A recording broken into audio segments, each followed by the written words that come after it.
नमस्कार, खबरों का पंचनामा देख रहे हैं आप। मैं हूं आपके साथ पूजा। हम लेकर आए हैं देश और दुनिया की 5 बड़ी खबरें, जिसपे चर्चा के लिए मेरे साथ स्टूडियो में मौजूद हैं कैपिटल टीवी के editor in chief doctor Manish Kumar. Doctor साहब, बहुत बहुत स्वागत है आपका। धन्यवाद। सबसे पहले नजर हेडलाइंस पर। इजराइल फिलिस्तीन जंग के बीच पीएम नेतन्याहू ने पीएम मोदी से की बात, फोन पर युद्ध की दी पूरी जानकारी। पीएम मोदी ने कहा, इस मुश्किल घड़ी में भारत इजराइल के साथ। दिल्ली शराब घोटाले में संजय सिंह को बड़ा झटका, नहीं मिली कोर्ट से कोई राहत। कोर्ट ने संजय सिंह को 13 अक्टूबर तक ईडी की हिरासत में भेजा। केजरीवाल को बड़ा झटका, ईडी की रडार पर एक और आप नेता एमएलए अमानतुल्लाह के ठिकानों पर छापेमारी, तो दूसरी तरफ कोर्ट के सामने गिड़गिड़ाए राघव चड्ढा।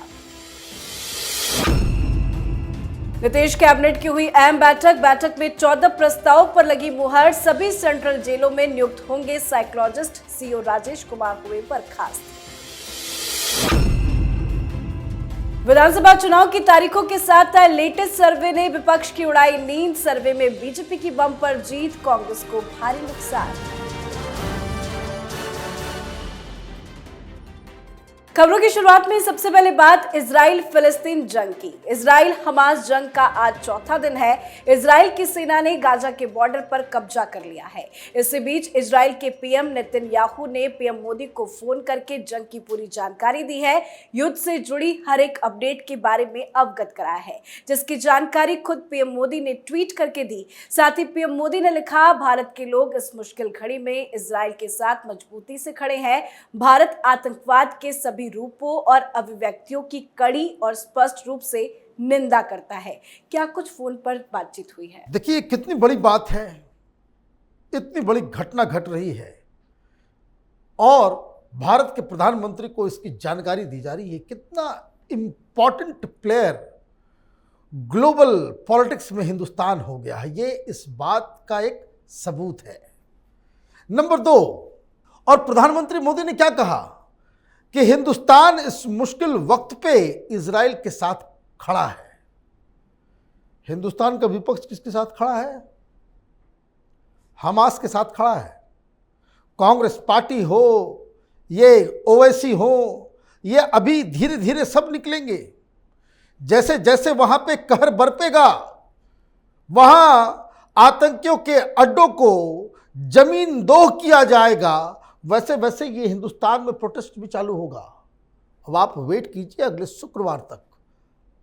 लेकिन प्रधानमंत्री मोदी ने क्लियर कर दिया एक चीज, टेररिज्म इन एनी फॉर्म, कोई भी कारण हो, कोई भी रीजन हो, कोई भी कॉज हो, किसी भी तरीके के आतंकवाद के खिलाफ है हिंदुस्तान।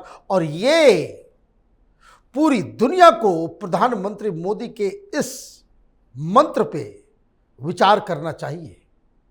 हिंदुस्तान से आतंकवाद तभी खत्म होगा जब आप हिंसा को डिफरेंशिएट करना बंद करेंगे। कश्मीर में हिंसा तो कुछ लोग कहेंगे फ्रीडम फाइटर है, ये दांतेवाड़ा में ये नक्सली करेंगे हिंसा तो कहेंगे नहीं नहीं सोशल अनरेस्ट है, सोशल प्रॉब्लम की वजह से है। नहीं, हिंसा किसी भी फॉर्म में हो उसे आतंकवाद की श्रेणी में रखा जाए और सभ्य समाज से जब तक ये खत्म नहीं होगा तब तक रियल सेंस में फ्रीडम की अनुभूति दुनिया में एग्जिस्ट ही नहीं करेगी। बहुत बढ़िया फैसला, और हिंदुस्तान को जो भी मदद देनी पड़े इजराइल के साथ खड़ा होना चाहिए। इस हमास जैसे कीड़े को बाकायदा खत्म करने की आवश्यकता है। बिल्कुल। अगली खबर में बात दिल्ली शराब घोटाले की, जिसमें संजय सिंह को बड़ा झटका लगा है। संजय सिंह को आज दिल्ली की राउज एवेन्यू कोर्ट में पेश किया गया। ईडी ने कोर्ट में कहा कि घूस मांगने के सबूत है, शराब लाइसेंस के लिए घूस मांगी गई। संजय सिंह पूछताछ में कोऑपरेट नहीं कर रहे, फोन डिटेल्स की भी जानकारी नहीं दे रहे। तमाम तरह की दलीलें और सबूत को देखने के बाद कोर्ट ने संजय सिंह को कोई राहत नहीं दी और सीधा 13 अक्टूबर तक दोबारा ईडी की कस्टडी में भेज दिया। आज क्या कुछ हुआ सुनवाई के दौरान? देखिए, आज सवेरे से आम आदमी पार्टी ट्रेंड करा रहे थे ट्विटर के ऊपर, बाकायदा पोस्टर्स वगैरह लेकर के प्रोटेस्ट भी चल रहा था बीजेपी दफ्तर के बाहर। शेर है, शेर है। तो जज साहब ने कहा ठीक है भाई, शेर है, पिंजरे में डालो इसको, भेज दिया। अभी 13 से ही मुक्ति नहीं मिलने वाली। ये लंबे नप गए हैं। कारण ईडी सबूत पे सबूत दे रही है और कोर्ट में तो आज उन्होंने ये भी कह दिया कि माय लॉर्ड सबूत बहुत सारे ऐसे भी हमने जमा कर लिए हैं जो इस वक्त हम कोर्ट को भी नहीं बताएंगे, हम आगे चल करके बताएंगे, क्योंकि हम दिल्ली में सिर्फ शराब घोटाले के चक्कर में चंडीगढ़ में हमें मारना पड़ा रेड, और वहाँ कुछ बिजनेसमैन को पकड़े तो वो बता रहे हैं कि भाई हमने घूस दी है लाइसेंस पाने के लिए। किसको? शेर को। हैं प्रधानमंत्री मोदी मोदी मोदी, यातनाओं को हम नापेंगे, क्या करेंगे नहीं करेंगे। जज साहब ने आज दिया है डांट। देखते ही जज साहब ने कहा कि ये जो आते समय भाषण देते हो बंद करो, ये सब ये दलाल पत्रकार मीडिया वाले पैसे खा करके आम आदमी पार्टी की चाटुकारिता करने वाली मीडिया वो पहुंच जाती है।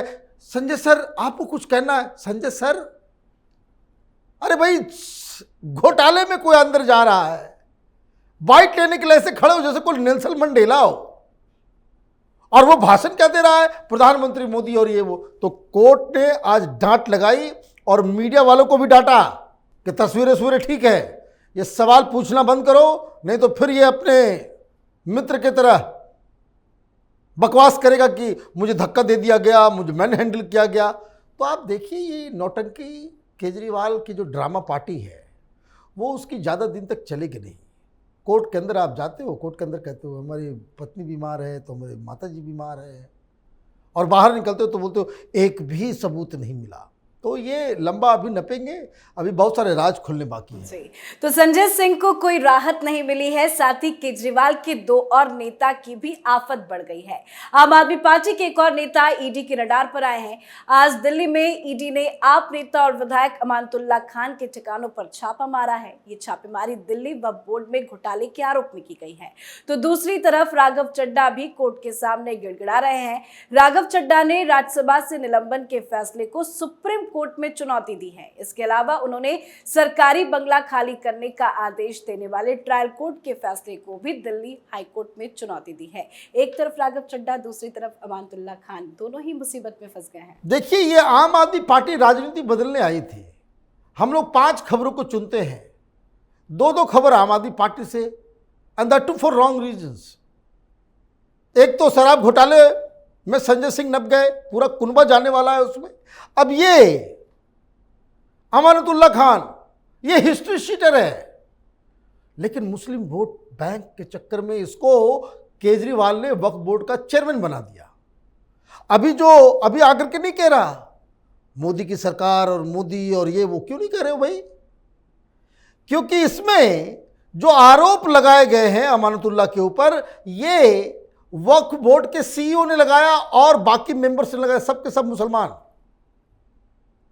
ये व्यक्ति, ये शाहीन बाग का मास्टरमाइंड, ये ताहिर हुसैन के साथ मिलकर के दिल्ली में दंगा भड़काया, लेकिन ये बच गया। लेकिन ये केस ऐसा है कि चेयरमैन रहते हुए इसने क्या किया, 32 लोगों को इलीगल तरीके से नौकरी में बिठा दी, पैसे खा करके, घूस खा करके। सब एक से एक माहिर खिलाड़ी है आम आदमी पार्टी में।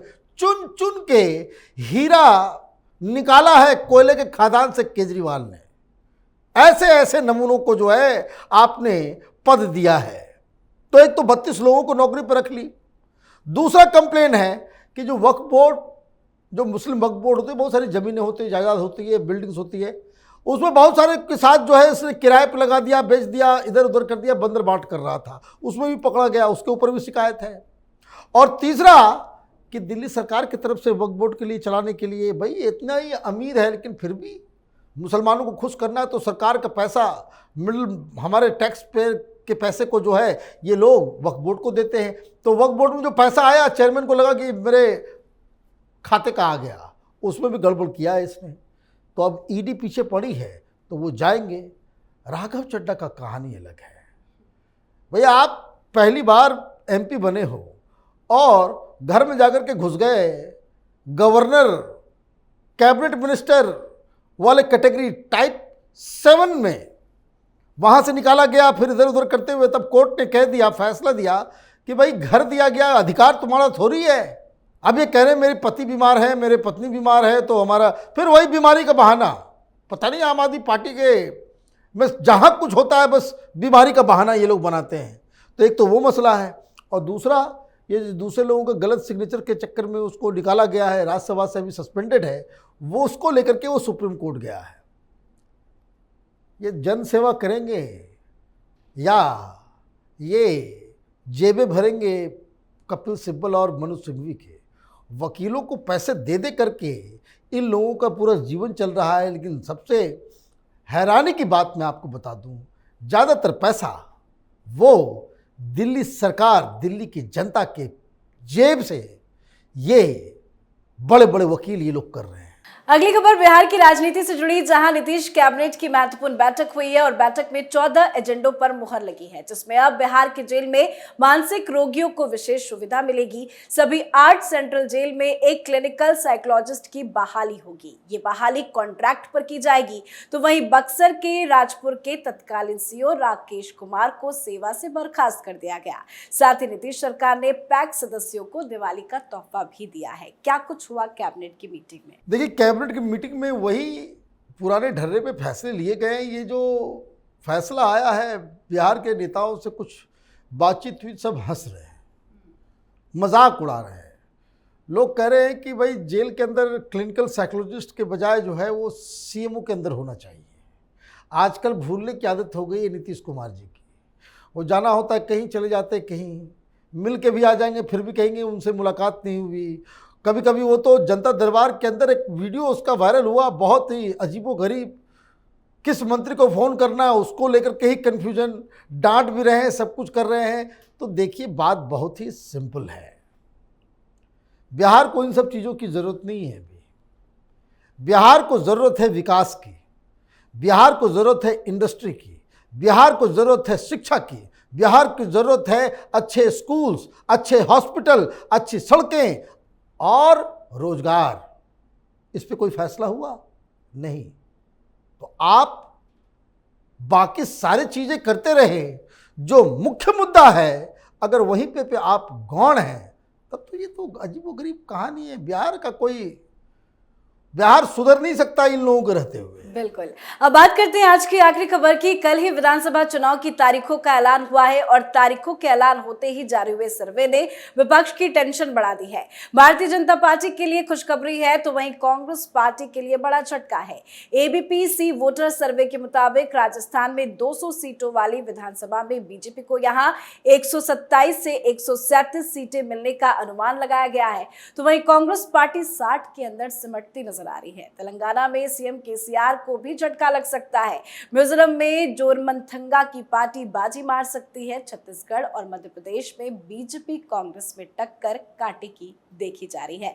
ताजा सर्वे है, विपक्ष परेशान हो गया है। देखिए, मुझे तो लग रहा है कि ये सर्वे अगर सी वोटर करता हो, वैसे आप अगर सी वोटर के इतिहास को जाए और खास करके एबीपी के ऊपर जो सर्वेज आते हैं उसमें भारतीय जनता पार्टी को जिताया हुआ दिखाए, ये बहुत मेरी याददाश्त में तो नहीं है।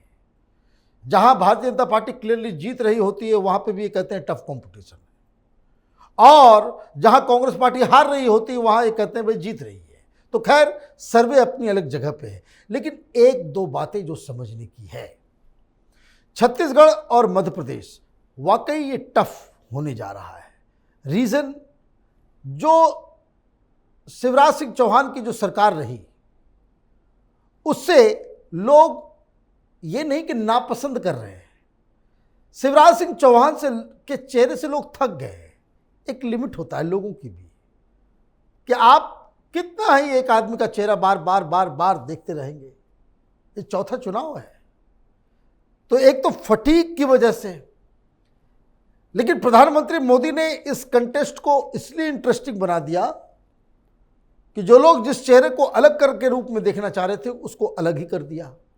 राजस्थान का रिजल्ट ये कांग्रेस पार्टी के लिए बहुत बड़ा झटका इसलिए होगा क्योंकि गहलोत साहब वही काम कर रहे हैं जो राहुल गांधी कर रहे हैं, ये फ्री वो फ्री, ये योजना। अभी आप देखिए, योजनाओं की बारिश हो गई, और उसके बाद भी अगर कांग्रेस पार्टी हार जाती है तो एक बात तो तय हो जाएगी कि आप देश की जनता को मुफ्तखोर बनाने के चक्कर में, मुफ्तखोर बना करके उनको रेबड़ियां बांट करके वोट नहीं पा सकते, ये इस इलेक्शन से तय हो जाए। जी, बहुत बहुत धन्यवाद समझाने के लिए। धन्यवाद। खबरों का पंचनामा में आज के लिए फिलहाल इतना ही। आज अपने शो ब्लैक एंड व्हाइट में शराब घोटाले में केजरीवाल को लगे बड़े झटके की इसी पे चर्चा करेंगे, तो देखना ना भूले ब्लैक एंड व्हाइट। साथ ही देश विदेश की बाकी खबरों और उनके सटीक एनालिसिस के लिए देखते रहिए कैपिटल टीवी।